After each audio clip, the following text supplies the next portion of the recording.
contemplated funding university education for all students indefinitely. It is always contemplated some students assuming responsibility for their education at some stage. For that reason, it passed the Student Revolving Loan Fund Act in 1976 to facilitate student loans. Present policy is in keeping with that commitment and also with the Barrow legacy. Now, so far as the Student Revolving Loan Fund is concerned, I need to say a few words. The operative word in the title of the fund is the word revolving. When students borrow from the fund, it can only revolve if they pay the fund back.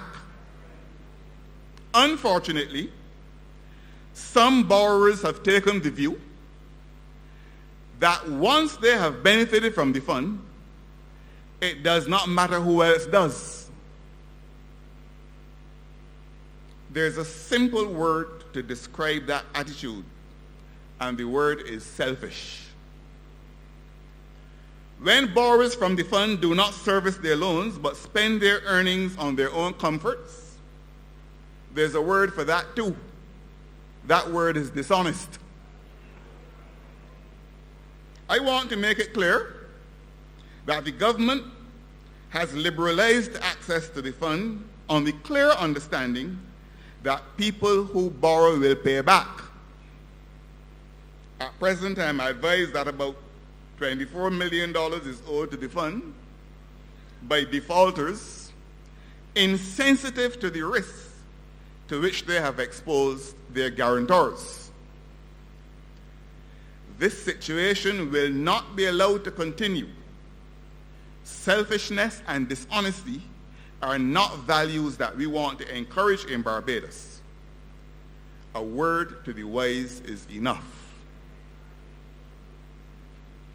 Another issue which gave rise to some stridency in recent weeks was the municipal solid waste tax, which was introduced as part of the 19-month program upon which the government is embarked. Solid waste was not and could not have been a problem in Barbados 53 years ago when the DLP was first elected to office. The level of development in the country at that time ruled out the existence of that kind of problem. The scale of development and diversification since 1961 has now made solid waste a huge challenge. Solid waste problems at the landfill at Arch Hall, St. Thomas, in the late 80s and early 90s led to the government being sued because of the alleged nuisance to residents being caused by Mount Stinkaroo, as it was called. Settlement was later secured, and residents were paid damages and legal costs. The Greenland landfill site, on which millions of dollars were spent in vain, was never intended to be the national ornament it has become, but was thought necessary because of the existence of a serious solid waste problem in Barbados. Sustainable Barbados Recycling Center, SBRC, owes its existence to the need to deal scientifically and professionally with the waste problem. And challenges with medical and industrial waste have been helping to compound the already troublesome solid waste problem. The nation's health and sustainability cannot be compromised if this matter, can be compromised if this matter is not confronted with courage and determination. That is the background to the municipal solid waste tax. Not only is the waste problem serious, but its management has become oppressively costly. cheap political posturing and jejune political chit-chat cannot wish this problem away. Where taxes turn out to be imposing undue burdens on those least able to bear them, governments have over the years tweaked them to ensure that burdens are more equitably shared. This tax is and will be no different in that regard. But we have to deal with the waste problem. In the medium to longer term, waste is intended to become the nation's friend rather than its enemy by plans for its conversion to energy for national use. But we have not yet reached that stage. I appeal, therefore, for the country's patience and understanding as the government tries to deal with this forbidding national problem. Another area of engineered controversy over the last few months was the Queen Elizabeth Hospital. This institution, it was claimed, was in its worst crisis ever. That claim, were it true, should have occasioned no surprise, for Barbados itself has been going through its most sustained economic challenge since independence. The truth is, however, that the Queen Elizabeth Hospital, like its predecessor, the Barbados General Hospital, has always been the butt of political criticism. In its first 3 years, it seldom escaped the critical tongue of the then Member of Parliament for the City of Bridgetown and Mayor of Bridgetown, the late Ernest Dighton Motley. His successor as arch-critic was the late MP for St. Peter, Walter Clare Burton Hines, who served in Parliament from 1966 until 1984. In spite of the many challenges it has faced, the QEH is still regarded by most of the persons who have experienced its care as one of the best tertiary care institutions in the Caribbean and Latin American region. It is also a great teaching institution. Financing the QEH has always been a big challenge for successive governments of Barbados for the simple reason that it has never attracted appreciable revenues from the provision of its services. For the better part of its existence, it was the Department of Central Government until changed to a statutory board around the year 2002. The decision to change it to a statutory board had as much to do with perceived deficits in its administration as with the method of its financing. The financial environment in which it came into existence has changed markedly, and the question that arises is whether the central government can continue to finance the QEH in the old ways in the context of spiraling health costs and challenges to government revenues. The QEH must not ever lose its human face, and health policy must always ensure that those persons in the society who cannot afford to pay for their health care can still have easy access to it.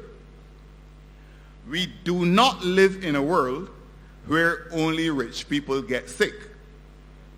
But a mechanism must be put in place to ensure that those who can afford to pay for the services of the QEH are made to do so. The result of this approach will be that the burden on the taxpayers will be considerably lightened. In trying circumstances, the CEO, the board, and the staff of the QEH must be commended for their sterling service to Barbados.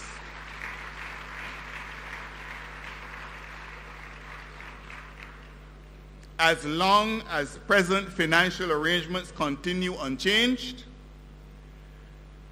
periodic alarms and the accompanying theatrics will flourish with undiminished vigor.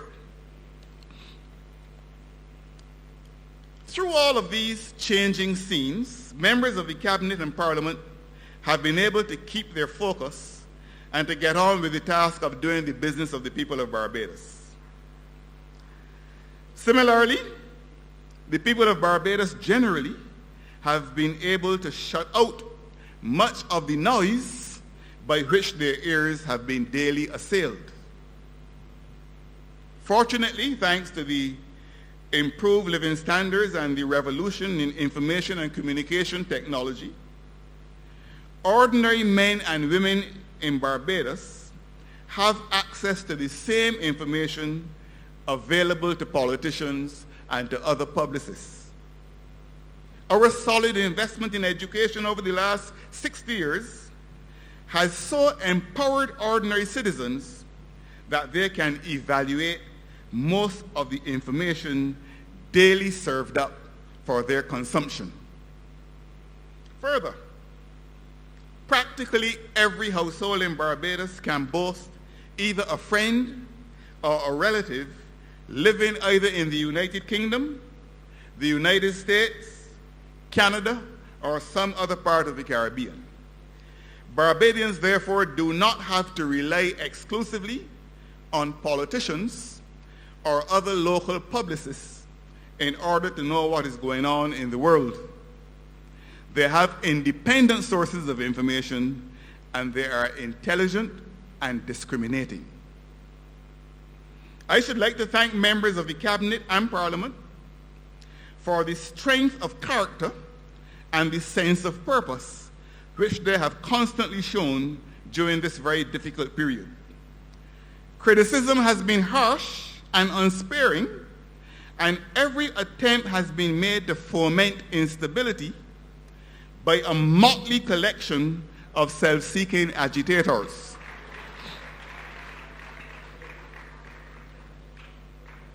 If we were seeing ourselves as masters, perhaps we would brook no criticism of our efforts. But we see ourselves as servants. The people are our masters and have a right to comment upon the quality of our work as they see it. Our duty is to listen with humility and to make sure that we are always hearing the right voices. Politics was never intended to be a walk in the park. That is why so few people in any society offer themselves for political service at the highest levels. In fighting for what you believe is best for a society, you will necessarily run up against opposition, especially when you are in government.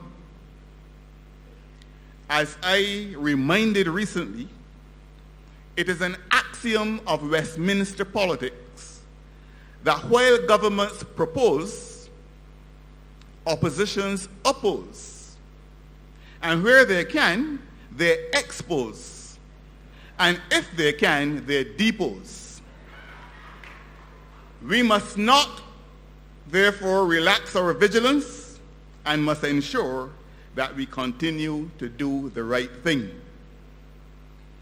Over the last just upwards of 6 years of government, in spite of the unfriendly environment in which we have had to operate, we were still able to register some important accomplishments.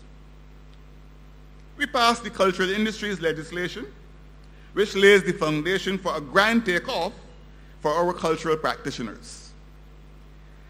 We have put a new Electric Light and Power Act on the statute books, which will give special impetus to our renewable energy sector. We have put a human resources strategy in place to give focus to the training, deployment, and use of our reserves of human capital. We have put on the statute books land titles legislation to make it easier to regularize title to land. We have passed legislation to establish a Barbados Revenue Authority, the purpose of which is to coordinate and systematize the collection of national revenues. Very shortly, we'll be having a full debate on Barbados' foreign policy, Cabinet having just approved a review of all aspects of our foreign policy. But we've already extended our diplomatic reach by the establishment of embassies in Brazil, China, and Cuba. And Barbados cannot any longer delay the establishment of a presence on the African continent. In the near future, the country will be appointing diplomats to certain African countries. We have received offers from sister CARICOM countries to share diplomatic facilities abroad, and we'll be taking advantage of these offers. Developed countries have already begun to do this.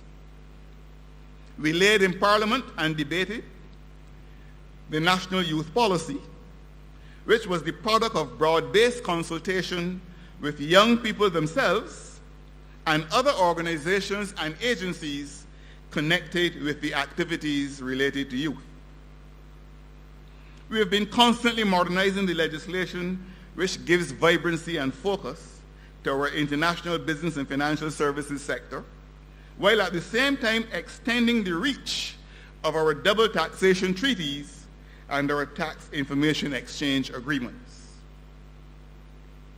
The long-discussed creation of a sugarcane industry with all of the highly beneficial energy spin-offs has been receiving the active attention of the Ministry of Agriculture, and plans are at a very advanced stage.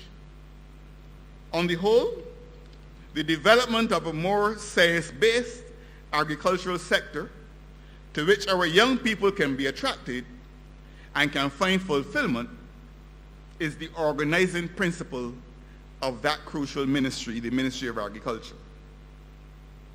The issue of the environment continues to be a front-burner concern internationally. Barbados is seen as a leader in this area among small island developing states. The country successfully hosted World Environment Day 2014 and was the focus of complementary global attention. Legislation to give clarity and direction to our efforts in the area of environmental management is in an advanced state of preparation and will occupy Parliament's attention in the very near future. Barbados continues to shine in the sphere of education as our students at the higher ends of the pyramid gladden us with their impressive, sometimes spectacular performances. At the CARICOM level, a complete overhaul of our approaches is being undertaken with a view to ensuring that the benefits of our systems can be more widely shared across the educational sector.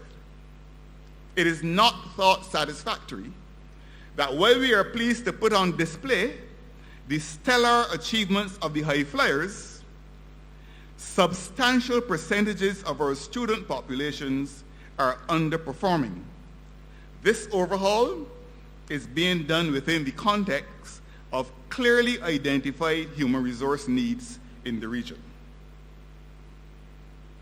Now, I provide this snapshot to give the lie to claims that somehow Barbados is falling apart and that alarm bells should be urgently rung.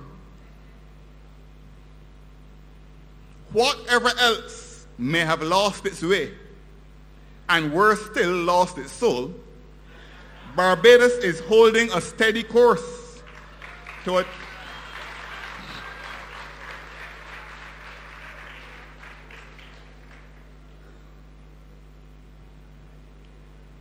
Barbados is holding a steady course to a destination about which we can feel comfortable. A Barbados that is socially balanced, economically viable, environmentally sound, and characterized by good governance. This destination cannot be reached by marches or rumors of marches. It cannot be reached by calls for the overthrow of the government by violent or other means.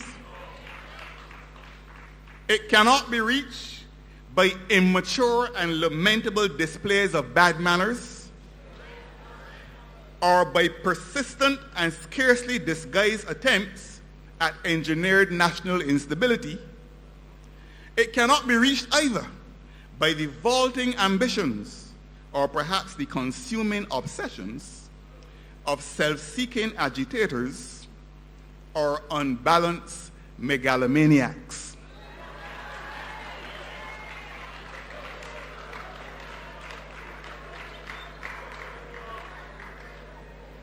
Barbados can only reach its destination by adherence to those values of hard work, fair play, good manners, and continued commitment to high national standards for which this country is so well known.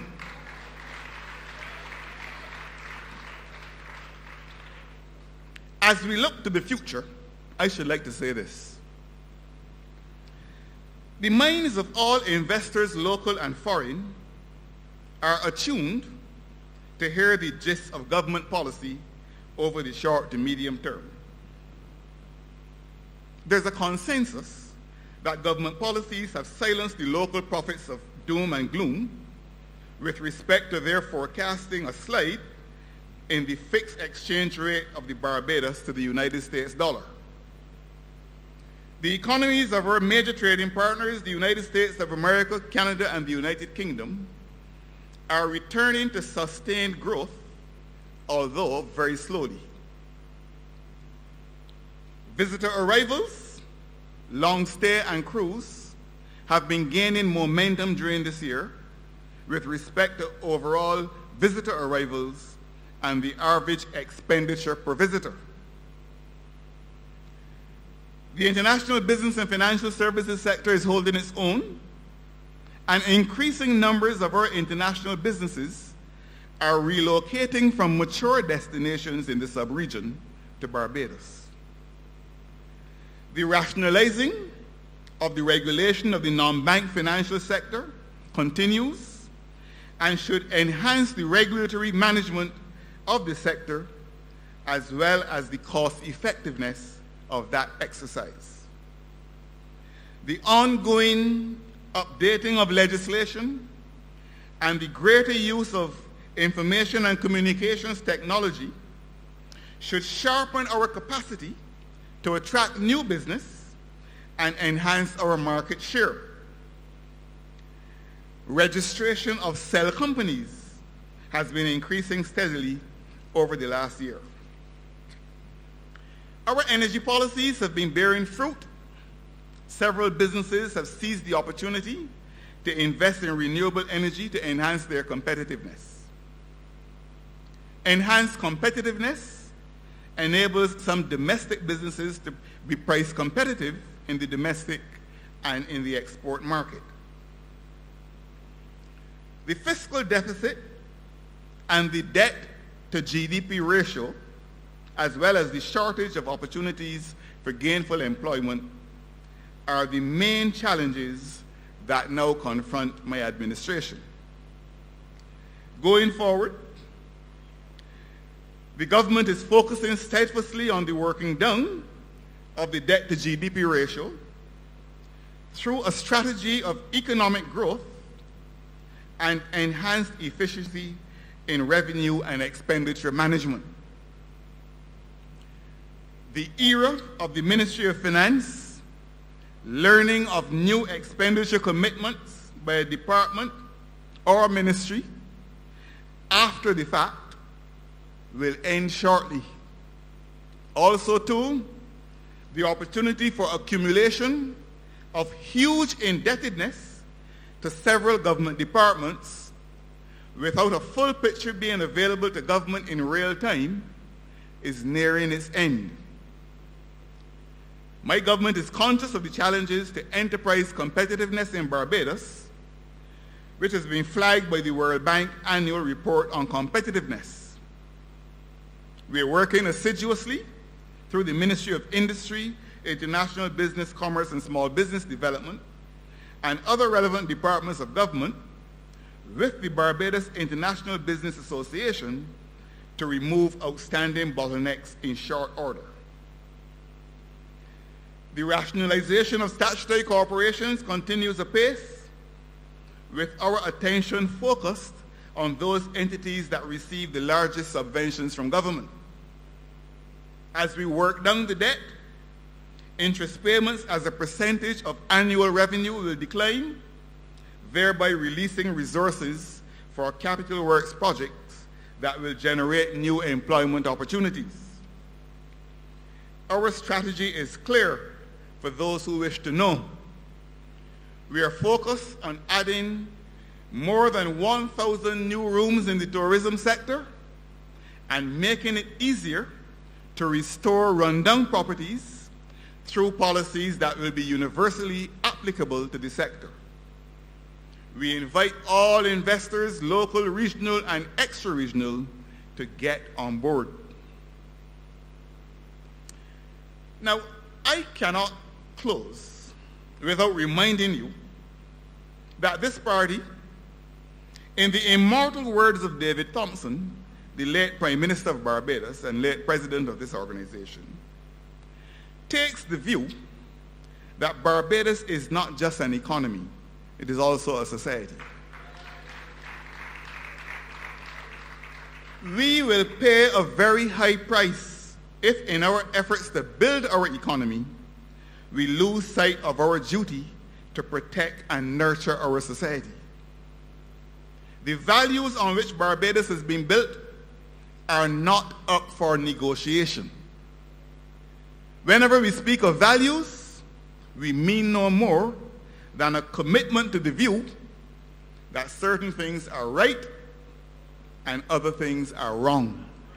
Certain things are good, other things are bad.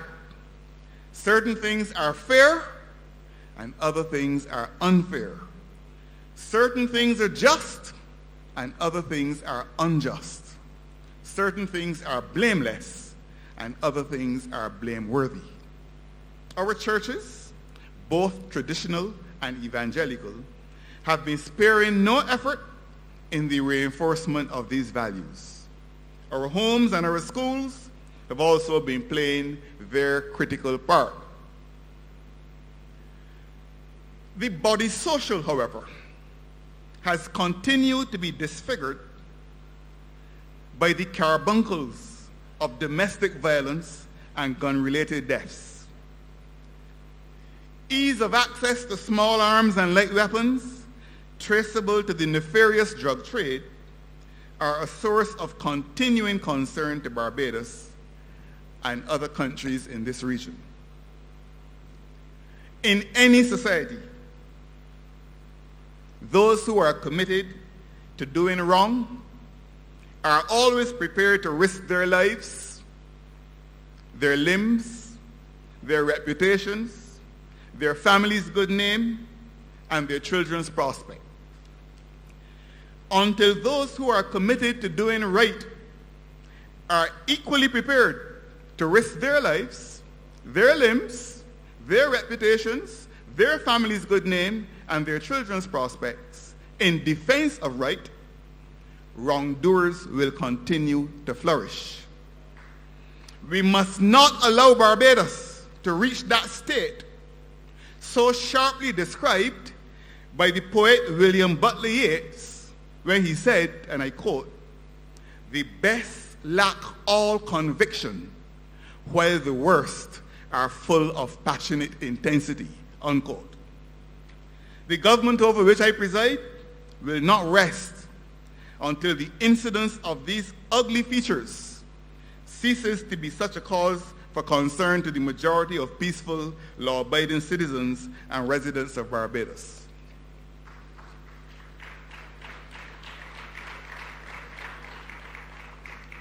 Robert Kocharian, a former president of Armenia, was right when he said, "Working in a transition period is a thankless job for any honest government." As we make our way through this period of fundamental change,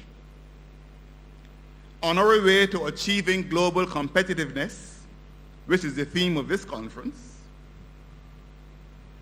I want to assure members of this great party and all Barbadians, in the words of that great Guyanese poet Martin Carter, in his poem, Looking at Your Hands. And so,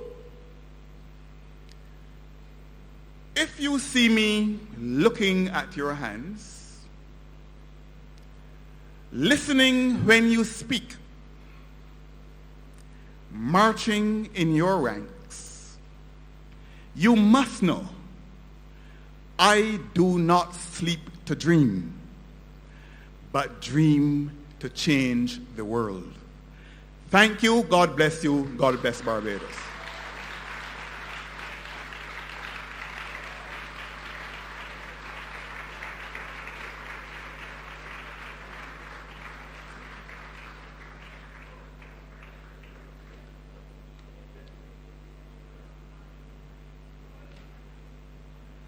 I think you can give the Prime Minister a round of applause. You know, we can safely say, those who say that the Prime Minister doesn't talk a lot, you know when he talks, he have a lot to say. And that's because Freundel knows it all. Please take a seat.